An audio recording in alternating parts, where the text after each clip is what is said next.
Aleaciones ferrosas. Las aleaciones ferrosas, que se basan en aleaciones de hierro y carbono, incluyen los aceros al bajo carbono, los aceros aleados y de herramientas, los aceros inoxidables y los hierros fundidos. Los aceros típicamente se producen de dos formas: refinando el material de hierro y reciclando chatarra de acero. Podemos observar en la figura dos diagramas.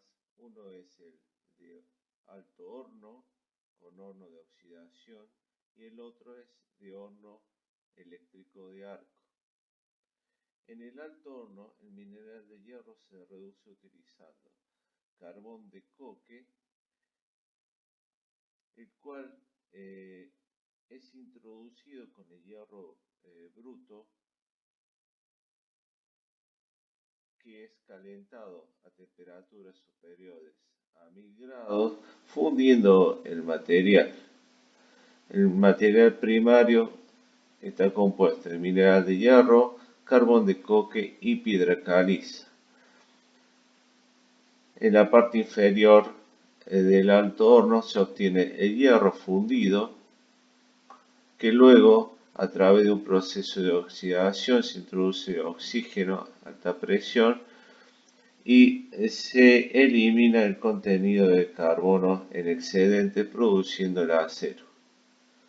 Por otro lado, se utiliza un horno eléctrico de arco para producir acero líquido mediante la fundición de chatarra.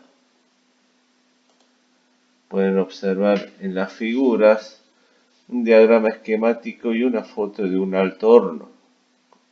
Pueden observar sus dimensiones. En un alto horno tenemos distintas partes. Por un lado, se introduce el material en la parte superior del alto horno mediante un sistema de vagonetas.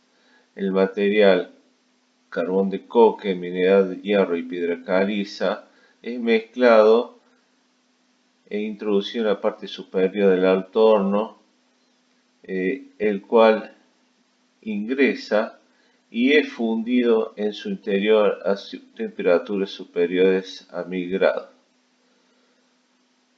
Pueden observar un sistema de cañerías de aireación.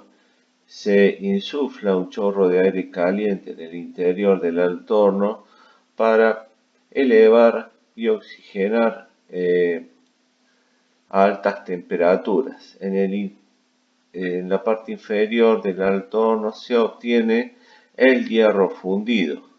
Adicionalmente se obtiene un subproducto que es la escoria, el cual debe ser retirado y tiene otro proceso. Pueden observar que en la parte superior el gas residual del alto horno es tratado y también se vuelve a introducir junto con el aire para insuflar dentro del horno. Diagrama de fases hierro-carbono. En el diagrama de fases se representan las transformaciones que sufre los aceros al carbono con la temperatura, admitiendo que el calentamiento de la mezcla se realiza muy lentamente, de modo tal que los procesos de difusión tengan tiempo de completarse. Hablamos de difusión, la distribución del hierro con el carbono en las distintas estructuras cristalinas. Dicho diagrama se obtiene experimentalmente identificando los puntos críticos, temperaturas a las que se producen las sucesivas transformaciones. Pueden observar en el diagrama, tenemos por un lado la temperatura y por otro lado el porcentaje en peso de carbono. En el interior se observan distintas líneas, que son líneas características que dividen los distintos tipos de estructuras que se conforman. Hasta los 911 grados aproximadamente, lo que sería la temperatura crítica A3. Bajo esta línea, el hierro ordinario cristaliza en un sistema cúbico centrado en el cuerpo y recibe la denominación de hierro alfa o ferrita, que es un material dúctil y maleable responsable de la buena forjabilidad de las aleaciones con bajo contenido de carbono. Además, es ferromagnético hasta los 770 grados. La ferrita puede disolver pequeñas cantidades de carbono. Entre los 911 y los 1400 grados, cristaliza en un sistema cúbico centrada en la cara y recibe la denominación de hierro gamma o austenita. Dada su mayor compacidad, la austenita se deforma con mayor facilidad y es paramagnética. A partir de los 1400 a los 1538 grados centígrados obtenemos otro tipo de estructura, de nuevo con un sistema cúbico centrado en el cuerpo, y recibe la denominación de hierro delta, que es en esencia el mismo hierro alfa, pero con un parámetro de red mayor por el efecto de la temperatura. A partir de los 1500 ya tenemos hierro líquido. Pueden observar que los porcentajes de carbono en este caso varían de 0 a 1, de 1 a 2%. A partir del 2% obtenemos lo que denominamos las fundiciones de hierro.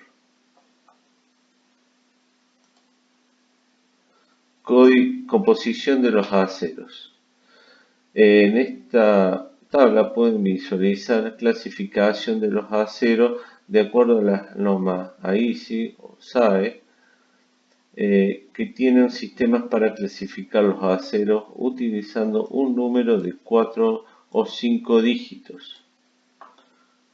Los dos primeros números se refieren a los principales elementos de aleación presentes y los últimos 2 o 3 se refieren al porcentaje de carbono. Por ejemplo, un acero, ahí sí, 1040, es de bajo porcentaje de carbono al 40%,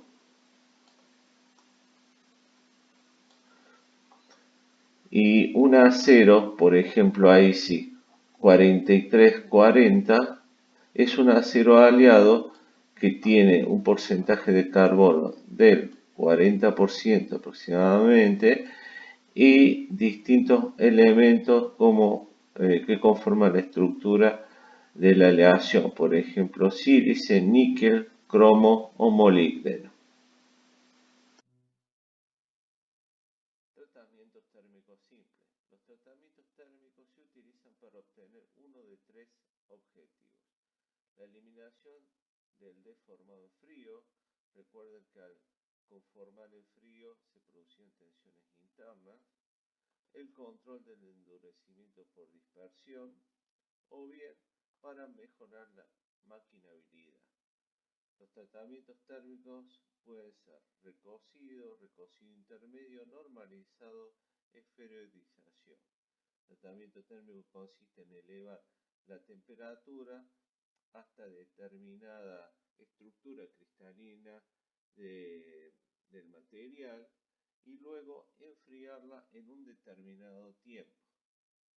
Dependiendo del porcentaje de carbono, aplicamos uno u otro tratamiento térmico.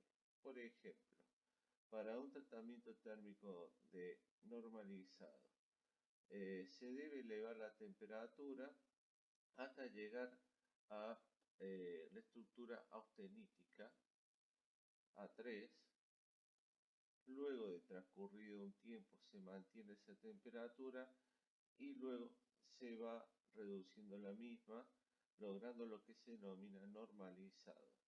En el normalizado, el material alcanza a tener una distribución homogénea de su estructura interna.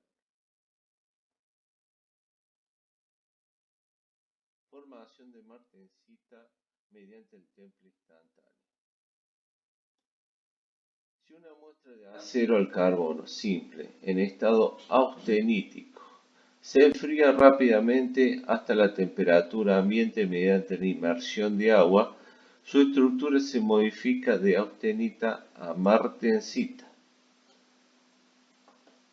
En los aceros al carbono simple, la martensita es una fase metaestable constituida por una solución sólida intersticial de carbono sobresaturada en hierro cúbico centrado o hierro tetragonal centrado. Es decir, que lo que vamos a lograr de una estructura austenítica enfriándola rápida es la distribución de la estructura interna de hierro cúbico centrado en las caras va a pasar a una estructura tetragonal centrada en el cuerpo. Pueden observar que dependiendo del porcentaje de carbono podemos obtener martensita en listones o martensita en placas. El temple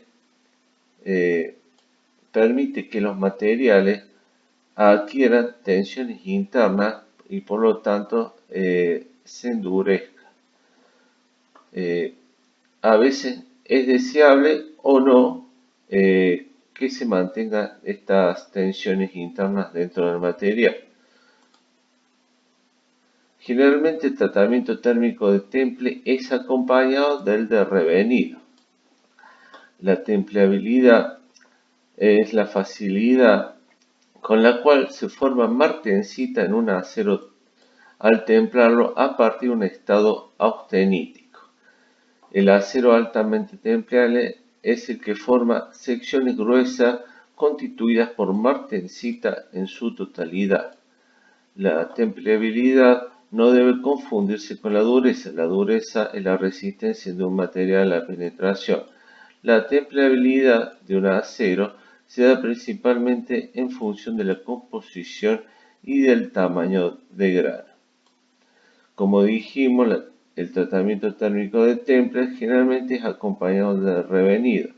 El revenido de un acero es el proceso de recalentar un acero templado para incrementar su tenacidad y ductibilidad. En este proceso la martensita se transforma en martensita revenida. El revenido ayuda al templado a aumentar la tenacidad de la aleación a cambio de dureza y resistencia, disminuyendo la fragilidad. Es decir, a través del tratamiento térmico del temple, como dijimos, tenemos tensiones internas, el material se puede volver frágil, por lo tanto es conveniente hacer un revenido. Pueden observar en el gráfico el efecto de la temperatura de revenido sobre un acero 1050, como a medida que incrementamos las temperaturas, las características mecánicas digamos, el material van a variar.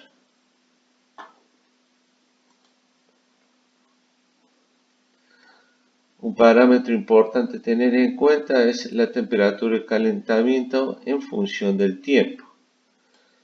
En esta figura se muestran distintas velocidades de enfriamiento para muestras pequeñas de acero carbono. La curva de enfriamiento representa un proceso de enfriamiento que dependiendo del tiempo va a permitir obtener distintos tipos de estructuras. Por ejemplo, cuando elevamos la temperatura por arriba de los 700 grados, prácticamente llegando a una estructura austenítica y rápidamente enfriamos, obtenemos lo que denominamos martensita a través de un proceso de temple en agua. Pero si enfriamos con otro subproducto como aceite,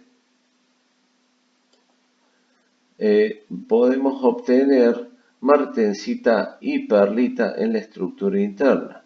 Es decir, que al variar el tiempo de enfriamiento, vamos a permitir que vamos a permitir que en la estructura interna exista proceso de difusión y reacomodo de la cristalización. A medida que incrementamos el tiempo, podemos obtener perlita fina prácticamente en un proceso de normalizado, hasta llegar a perlita gruesa por un recocido completo, variando el tiempo de enfriamiento.